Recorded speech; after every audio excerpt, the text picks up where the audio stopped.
കാലിൻ്റെ പുറത്ത് കാല് ഇട്ടുകൊണ്ട് ഇത് നിങ്ങൾ ശ്രദ്ധിച്ച് നോക്കിക്കോളി വേണ്ട. അപ്പം ഇപ്പോഴേ ഈ അഹങ്കാരമെങ്കിൽ ആ ചെറിയ പ്രായത്തിൽ എങ്ങനെ ഇരിക്കുമെന്ന് നിങ്ങളൊന്ന് ശ്രദ്ധിച്ച് നോക്കണം. കണ്ടാ എന്തെങ്കിലും ഒരു കൂസലുണ്ടാ? ഞാൻ ഇത് വീഡിയോ എടുത്തിട്ട് കൂടി കാലിനകത്താക്കാൻ തയ്യാറല്ല.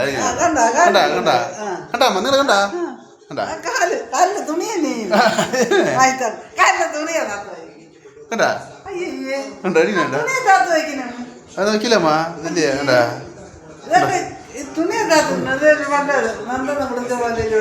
കണ്ടാ അറിഞ്ഞില്ലേ? അറിഞ്ഞൊക്കെ ചെയ്തു. ശരി, ഇതിനെ ഇന്ന് റീച്ച് ആക്കി അങ്ങ് വിടാം. ഇന്ന് റീച്ച് ആക്കി അങ്ങ് വിടാം. ഇത്രയും പ്രായത്തിൽ ഈ അഹങ്കാരമോ എന്നൊരു ഹെഡിങ് ഇട്ട് അയക്കാം. അമ്മ എടുത്തത് തന്നെ. അപ്പം നിങ്ങൾക്കൊരു തെളിവായല്ലോ. അപ്പോൾ ആളിലൊന്ന് നോക്കുമ്പോൾ ഈ ആളിൻ്റെ സ്വഭാവം ഇതെന്നുള്ളത് നിങ്ങൾക്ക് മനസ്സിലാവുമല്ലോ.